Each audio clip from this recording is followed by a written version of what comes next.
É, Boa tarde, meu nome é Daniel Lofego, faço museologia na UNB pela Faculdade de Ciências da Informação. Esse é o trabalho final para a disciplina de Políticas Públicas em Patrimônio Cultural Brasileiro, do professor Clóvis Brito.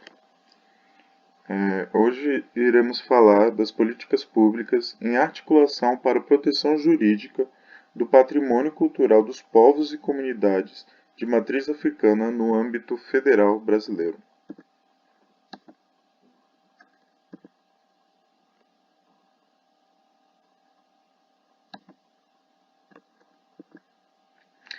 Antes, alguns conceitos. Sobre diversidade federal, a Convenção da ONU de 2007 diz que refere-se à multiplicidade de normas, de formas pelas quais as culturas dos grupos e sociedades encontram sua expressão. São transmitidas entre e dentre os grupos e sociedades. Essa diversidade cultural se manifesta não apenas das variadas formas pelas quais se expressa, se enriquece e se transmite o patrimônio cultural da humanidade, mas também através dos diversos modos de criação, produção, difusão, distribuição e fruição das expressões culturais, quaisquer que sejam os meios de tecnologias empregados.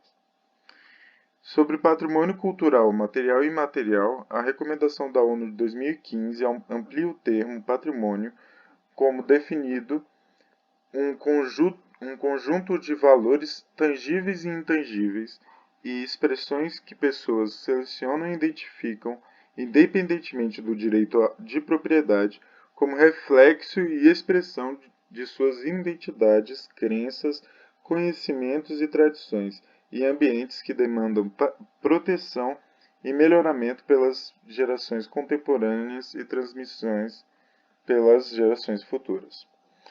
Para coleções, o termo é definido como um conjunto de propriedade cultural e natural, tangível e intangível, passado e presente, em que cada Estado-membro deve definir melhor o escopo,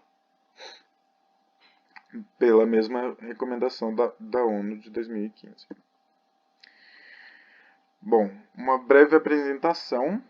É importante frisar que o Brasil é formado por um histórico de racismo institucional forte, numa política de embranquecimento, como o exemplo do Decreto 528 de junho de 1890, em que seu artigo 1º dizia que era livre a entrada dos portões da República dos indivíduos válidos e aptos ao trabalho, ou seja, já excluindo as pessoas com deficiência, que não se acharem sujeitos à ação criminal do seu país, ou seja, ficha limpa, excetuados os indígenas da Ásia ou da África, afirmadamente racista, que somente mediante a autorização do Congresso Nacional, que poderão ser admitidos de acordo com as condições que estão estipuladas. Também o artigo 2º do Decreto-Lei 7967, de agosto de 1945, atender-se-á na admissão dos imigrantes, aqui sobre a política ativa de embranquecimento ou de racismo institucional, a necessidade de preservar e desenvolver na composição étnica da população, as características mais convenientes da sua ascendência europeia, assim como a defesa do trabalhador nacional, ou seja, serão admitidos apenas aqueles que compoririam um Brasil com uma ascendência europeia, um Brasil étnico, enfim. Algumas legislações que mantêm a defesa do patrimônio cultural de matriz africana.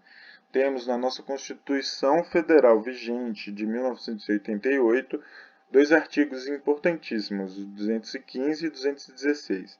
No parágrafo 1º do 215, o Estado protegerá as manifestações das culturas populares indígenas e afro-brasileiras e das de outros grupos participantes do processo civilizatório nacional.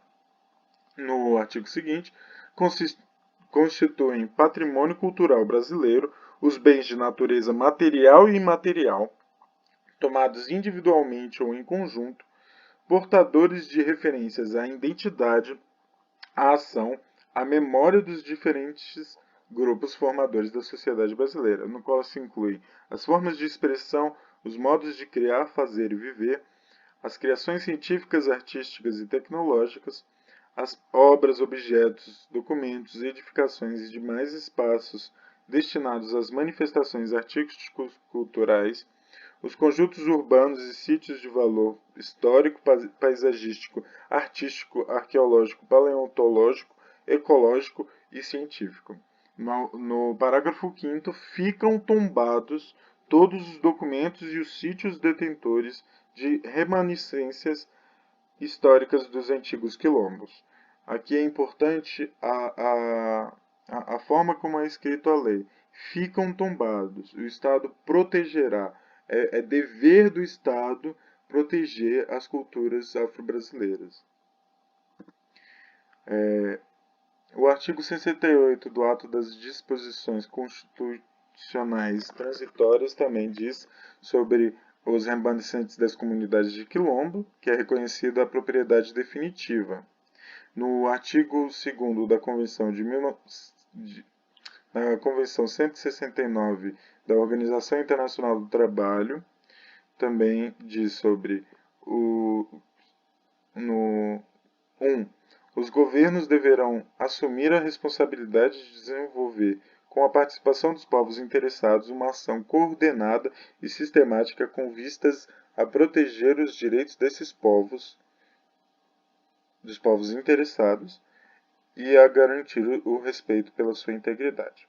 2. Essa ação deverá incluir medidas que promovam a plena efetividade dos direitos sociais, econômicos e culturais desses povos, respeitando a sua identidade social e cultural, os seus costumes e tradições e suas instituições.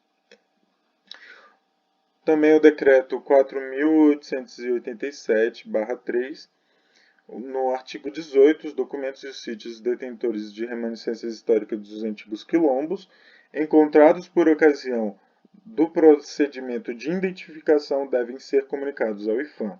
No parágrafo único, a Fundação Cultural Palmares deverá instruir o processo para fins de registro e tombamento e zelar pelo acautelamento e preservação do patrimônio cultural brasileiro. Ou seja, há uma função primária da Fundação Cultural Palmares nesse processo de lei de proteção do patrimônio cultural afro-brasileiro. No decreto 6040/7, a preservação dos direitos culturais, os exercícios de práticas comunitárias, a memória cultural e a identidade racial e étnica.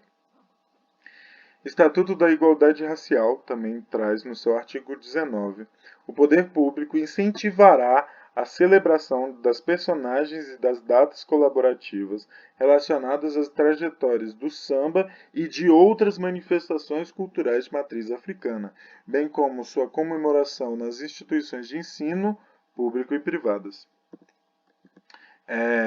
Esse Estatuto da Igualdade Racial também vai falar de capoeira. Há também um decreto do Supremo Tribunal Federal sobre a oferenda dos alimentos, inclusive com a sacralização dos animais, faz parte indispensável da ritualística das religiões de matriz africana. Isso é recente e é muito importante para acabar com o preconceito religioso. Alguns instrumentos judiciais de proteção que a sociedade civil pode aplicar: ação popular, ação civil pública, tutela inibitória, obrigação de fazer ou não fazer e a responsabilidade civil. Alguma reflexão crítica. Primeiro, menos de 5% das comunidades que já foram certificadas pela Fundação Palmares foram efetivamente tituladas em seus territórios. Aqui a gente está falando de Brasil, 5% das comunidades só. Em Pernambuco, essa porcentagem não passa de 2%. É importante deixar claro que a extensão de todos os dispositivos aplicáveis às comunidades quilombolas para terreiros, territórios e povos de comunidades de matriz africana. Todas aquelas leis que estão voltadas para os quilombos também podem ser aplicáveis a terreiros e povos de comunidades de matriz africana. Houve dificuldade no reconhecimento de participação popular. Recentemente, tivemos normas que praticamente acabaram com os espaços de participação e de controle social no âmbito federal. O quão distante também é importante pensar o quão distante estamos das expectativas do direito, pois quando vamos às realidades, infelizmente, encontramos algo completamente distinto do que está previsto no direito. E é isso, essas são as minhas referências. Obrigado por assistir.